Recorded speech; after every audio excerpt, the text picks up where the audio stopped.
Olá, como vai? Tudo bem? Eu sou a professora Karina Giorgiani e vou ministrar com vocês as aulas de língua inglesa. Então sejam todos bem-vindos.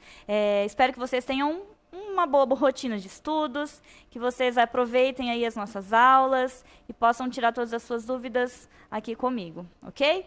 Então, vamos lá começar hoje falando aí um pouquinho da história da língua inglesa, né? Como que começou aí, qual que foi o início, os primórdios da língua inglesa, o que hoje se entende por língua inglesa, por literatura em língua inglesa.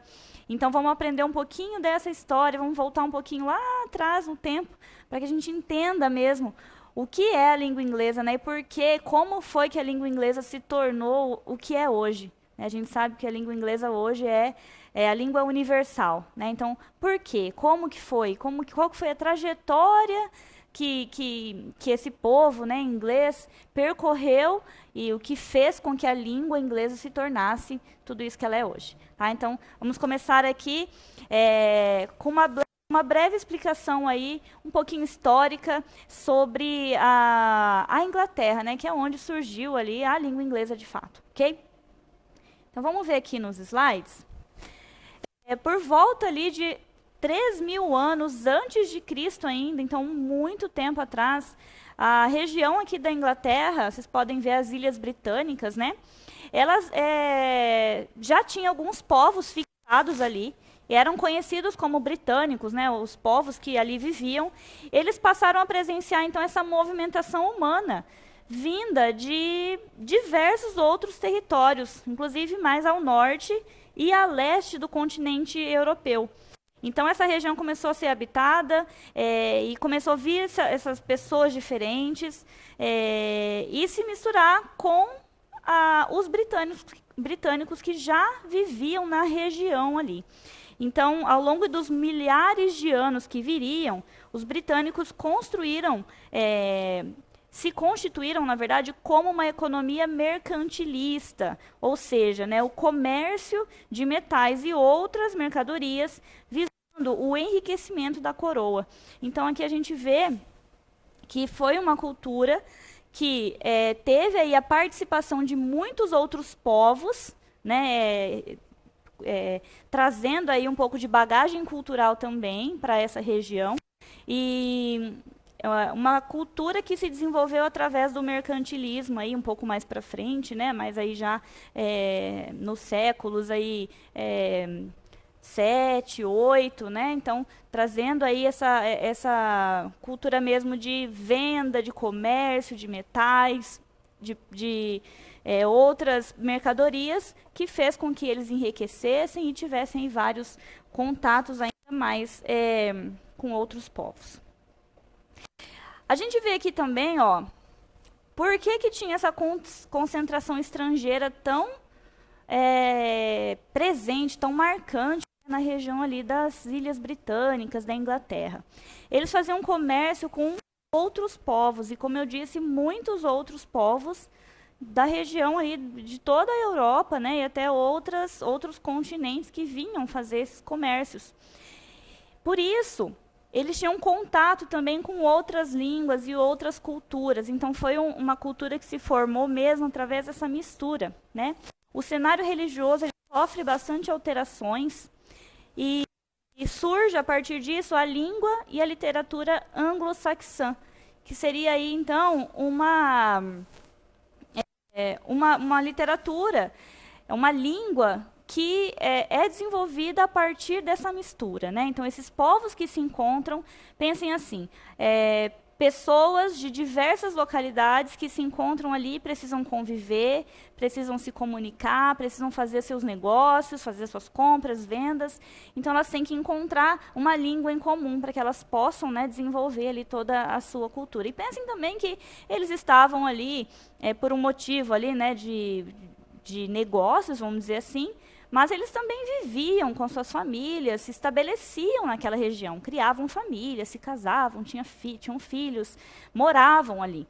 Então, eles precisavam se sentir em casa, criar mesmo essa cultura, né? Então, foi desenvolvida aí essa linguagem anglo-saxã e uma cultura toda em volta, né, dessa linguagem e dessa literatura, ok?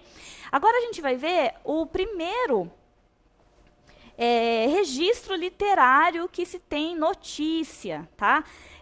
Podem ter outros registros, né?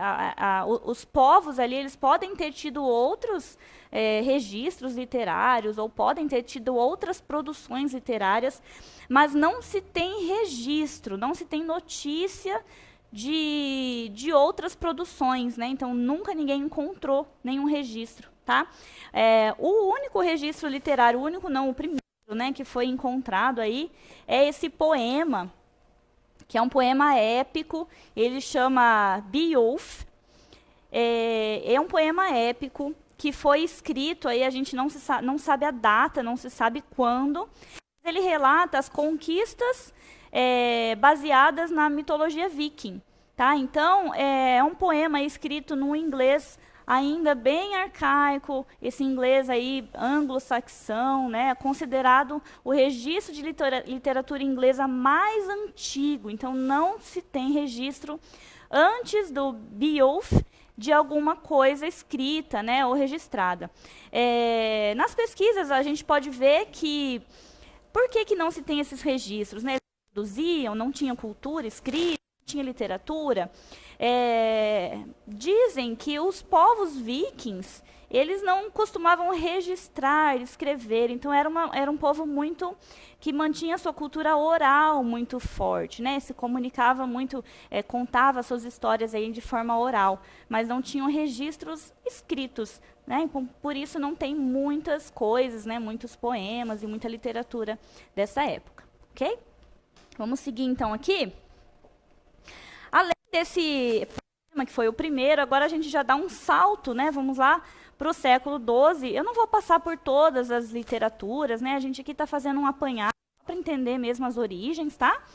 E esse aqui eu trouxe porque eu acho que é um pedaço aí, vamos dizer, da cultura, da literatura inglesa, que é muito importante e que realmente, até os dias de hoje, a gente ouve falar, né? Então, o Rei Arthur e os Cavaleiros da Távola Redonda, tem até filmes, né? Hoje em dia aí que a gente pode ver que trata dessa história do Rei Arthur.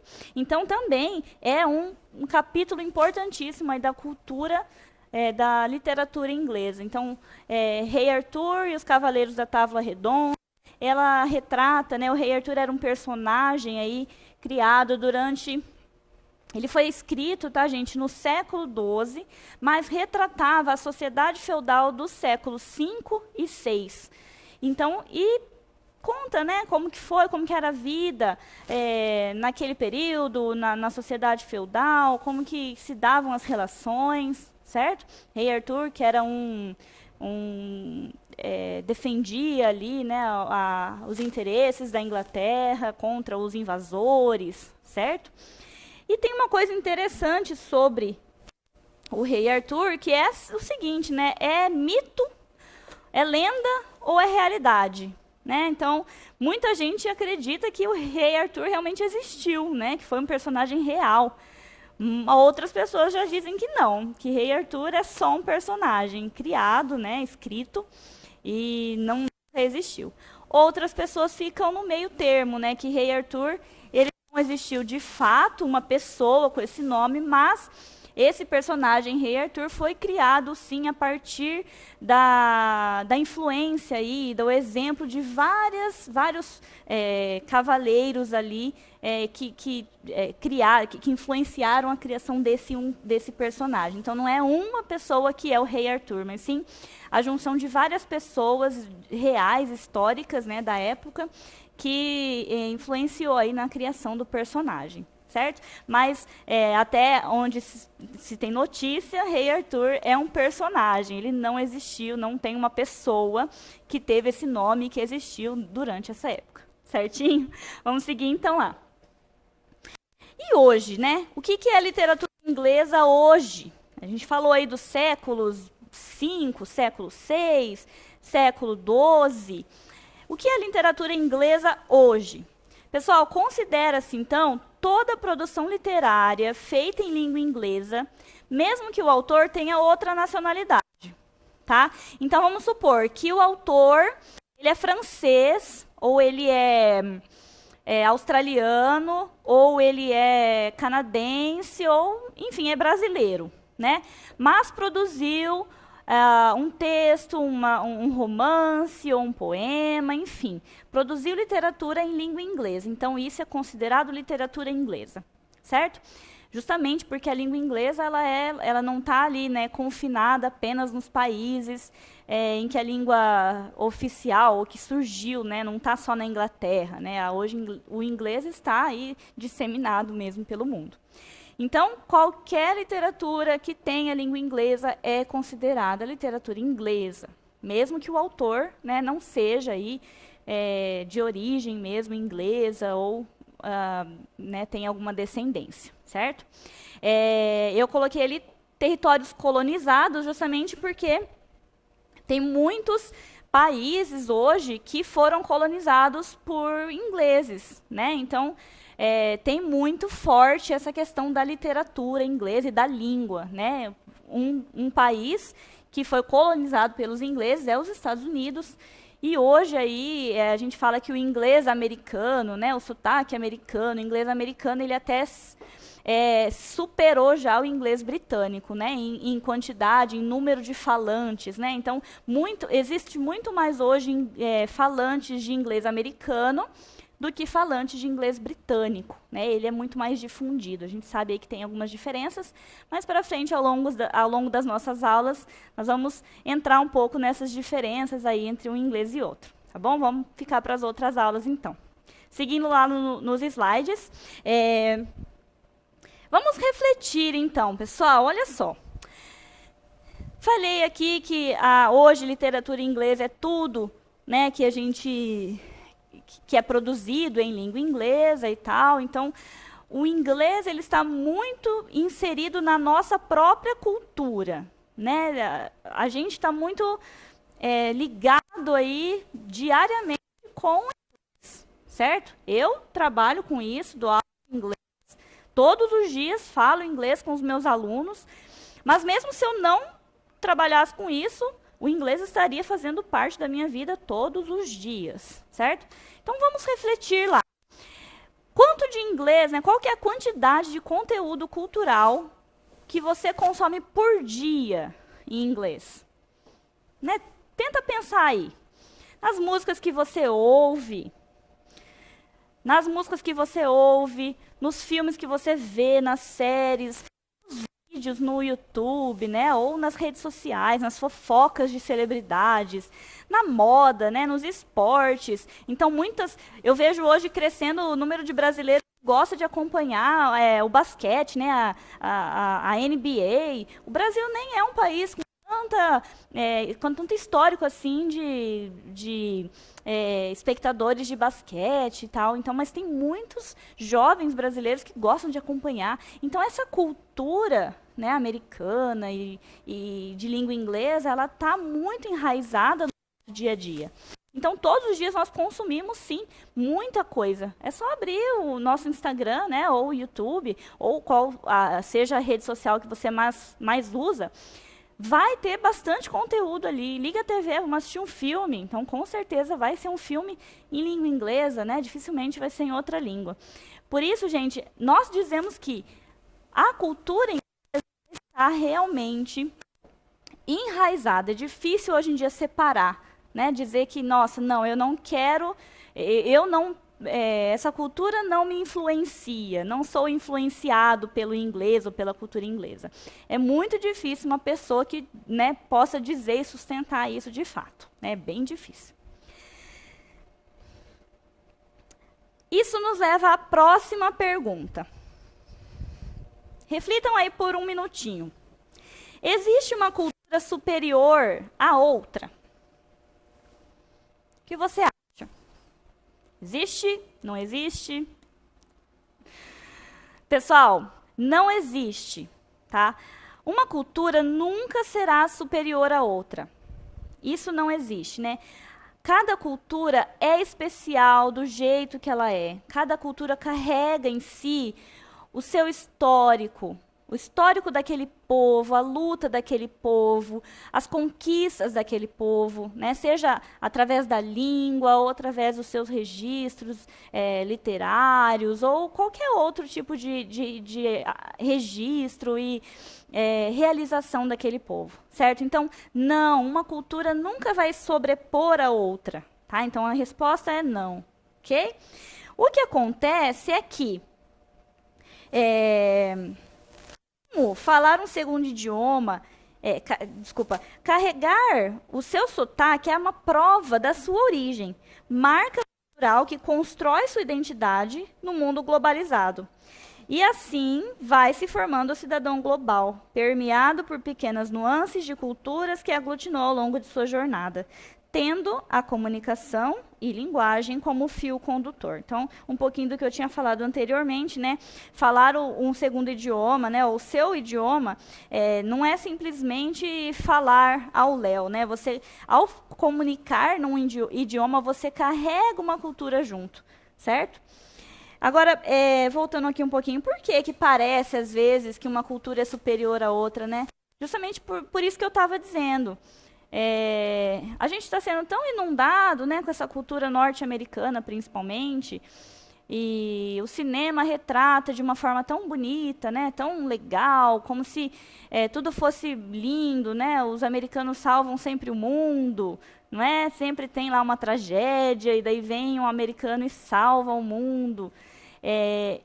Então, assim, a gente acaba assumindo essa postura de que é uma cultura legal, uma cultura bacana, é um povo lutador, é um povo legal, é um povo que vai salvar o mundo se for necessário. Talvez, né? Mas isso não faz com que a nossa cultura seja inferior, que o nosso povo seja inferior, ou que os outros povos de outros países, de outras regiões, sejam piores, né? Ou, enfim, um país asiático, por exemplo, que tem uma cultura diferente da nossa, acredita uma religião diferente da nossa, acredita em um Deus diferente. Então, assim, eles estão errados, nós estamos certos, né? Quem está certo, quem está errado? Não existe isso de nós estamos certos, eles estão errados. Cultura é assim, né? Nós precisamos respeitar as culturas. As culturas não são melhores ou piores. Tem que haver esse respeito para que nós possamos aí realmente conviver e crescer em harmonia e aprender uns com os outros, certo? Então, é legal aprender outra língua, é legal ter esse contato com uma segunda língua, uma terceira língua que seja, mas sempre carregando, a gente sempre vai carregar a nossa cultura por onde nós formos, ok?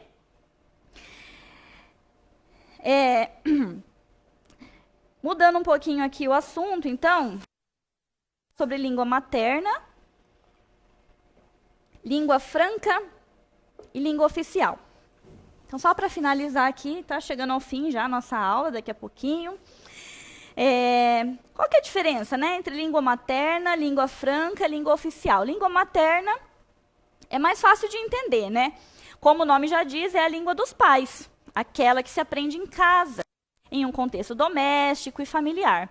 É a primeira língua a ser falada pela criança, né, e é adquirida sem grandes esforços, de forma natural. Então, a criança nasce e ela está em um contexto familiar, e os pais dessa criança se comunicam numa determinada língua, e ela vai ouvindo, né, começando a entender aquela língua e vai se comunicar naquela língua. Então, isso é chamado língua materna, né? Geralmente é a língua, a criança aprende antes mesmo de falar, né? Ela já aprende a língua materna, ela já entende a língua materna antes de produzir essa língua, né?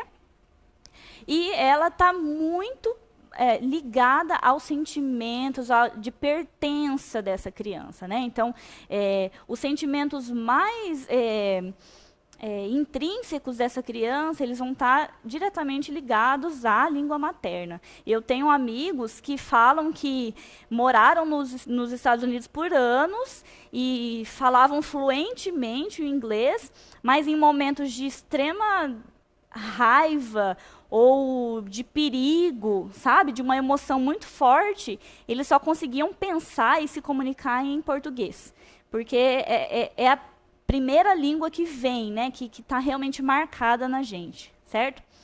E o que seria, então, língua franca?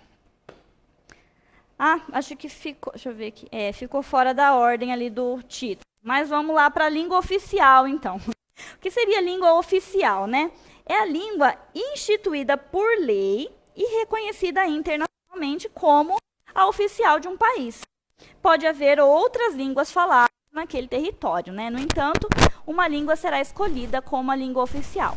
Alguns países aí têm mais de uma língua que são faladas, né, no território, mas geralmente o governo escolhe uma língua para ser língua oficial. Então, nos documentos do governo oficiais, eles vão ser impressos, né, naquela língua oficial, tá? O Canadá, ele é um exemplo, né, de um país que foi colonizado tanto por franceses quanto por ingleses. Então, tem alguns estados ali do Canadá, algumas cidades, em que a língua oficial da província, né, como são chamados, é o francês. E em alguns estados, né, a língua oficial é o inglês. Então, no Canadá existe essa diferença, e é um país onde a língua oficial é o inglês e o francês, né? Então, os documentos oficiais do governo canadense são impressos, né, são produzidos, escritos nas duas línguas, em ambas as línguas, tá? Então, língua oficial seria aí a língua mesmo que é usada aí pelo governo de um país. Okay? Mesmo, mas isso não impede, né, que a população fale, né? Às vezes a população até usa com mais frequência outra língua. Tem muitos países africanos que a população usa com mais frequência uma determinada língua e a língua oficial é outra, né? Isso acontece também. E a língua franca, né? O que é língua franca? Língua franca é uma língua estabelecida como de contato entre um grupo multilingüe que deseja se comunicar entre si. Geralmente, essa convenção não acontece oficialmente e depende de muitos fatores culturais. Então, pensa assim, um grupo de pessoas de vários países, diferentes países, então pessoas que falam outras línguas, imagina um brasileiro, um espanhol, um francês e um chinês, né? Cada um falando sua língua materna. Eles não vão conseguir se comunicar, certo? Porque as línguas são completamente diferentes. Então, institui-se uma língua franca, uma língua que todos esses indivíduos vão saber falar e vão conseguir se comunicar. Geralmente, essa língua franca é o inglês, né? Porque é uma língua aí que muitos países têm o hábito, né, de ensinar para suas crianças, e a população geralmente aprende. Aqui no Brasil, é o curso de línguas mais procurado, né? Então, em todas as cidades, aí sempre tem aquela escolinha de inglês, para aprender o inglês como uma segunda língua. O currículo sempre pede, sempre é bom ter o inglês, né, no currículo, né, o mercado de trabalho pede que se tenha o inglês. Então, língua franca seria isso. Então, é uma língua que pode fazer com que você se comunique com uma outra pessoa de outro país, que fala uma outra língua, e daí tem essa terceira língua, que seria o inglês, no caso, que faz com essa ponte, né, que você se comunique com uma outra pessoa. Tranquilo? Muito bem. Vamos, então, à nossa prática. Coloquei uma questão aqui um pouco longa, mas acho que a gente vai conseguir fazer. Então, ó, leia o texto a seguir. Vamos ler aqui juntos, tá? Não se deve imaginar que toda produção científica, ou mesmo a sua maioria, se faça em inglês. Embora não existam dados disponíveis em escala mundial, pode-se e com boa parte de razão, que a literatura científica em língua inglesa não tenha que a literatura científica em língua não inglesa tem aumentado. Basta ver a proliferação de revistas nos mais diferentes países e a participação dos cientistas em reuniões e congressos especializados. No entanto, como sublinha Baldolf, a sua representação na literatura recenseada nas principais bases de dados declinou. Grande parte do que é produzido é simplesmente ignorado pelo fato de não estar formalizado e formatado em informações imediatamente disponível, ou seja, compreensível para um conjunto amplo de pessoas. Entretanto, importa entender que um corpus literário formado como padrão de referência é legitimado mundialmente somente quando disponível em inglês. Daí, a estratégia de vários grupos de dividir suas atividades em locais e universais. As primeiras são escritas em idioma nacional e têm como veículo as revistas existentes no país. As outras concentram os cientistas de elite, cuja ambição é conseguir uma maior visibilidade na cena mundial. Interessa-lhes publicar nas revistas internacionais já consagradas. Temos um texto aqui que fala sobre as produções científicas, né? Os cientistas, né? As pessoas estudiosas aí que estão fazendo mestrado, doutorado, que estão fazendo estudos e precisam publicar esses estudos. Em que língua eles vão publicar? Né? Na língua do país onde eles estão? Então, se eu sou francesa ou se eu sou italiana, eu fiz um estudo interessante, eu quero publicar numa revista, eu vou publicar em italiano? Né? Vou publicar em que língua? Vou precisar publicar em italiano e depois traduzir para o inglês? Né? Então, fala um pouco dessa dificuldade aí de caráter científico, né? no universo científico. Certo? Então, vamos à nossa pergunta. O crescimento da produção científica em outras línguas que não o inglês relaciona-se. Aqui estamos as alternativas.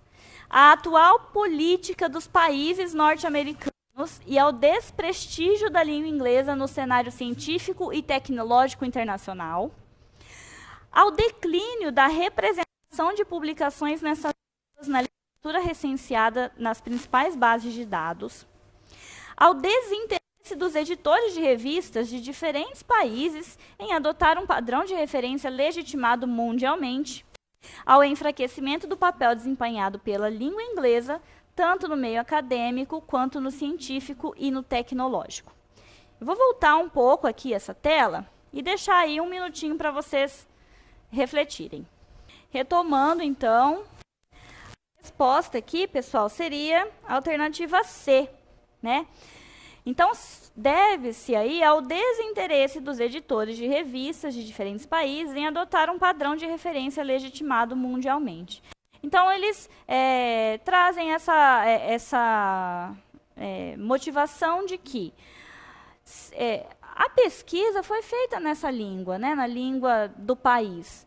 Portanto, eu vou publicar minha pesquisa na língua em que ela foi desenvolvida. Se esse cientista, se esse pesquisador, se esse estudioso deseja publicar numa revista internacional, né, porque ele quer levar esse estudo adiante, aí sim ele vai fazer uma publicação, uma tradução para o inglês. Caso contrário, as revistas elas priorizam aí a língua em que o estudo foi realizado, ou seja, a língua daquele país. Certo? Pessoal, muito obrigada. Espero que vocês tenham aproveitado bastante a nossa aula hoje, que vocês tenham gostado do conteúdo que eu trouxe, e eu espero vocês no nosso próximo encontro. Tá bom? Um abraço, então, e até lá.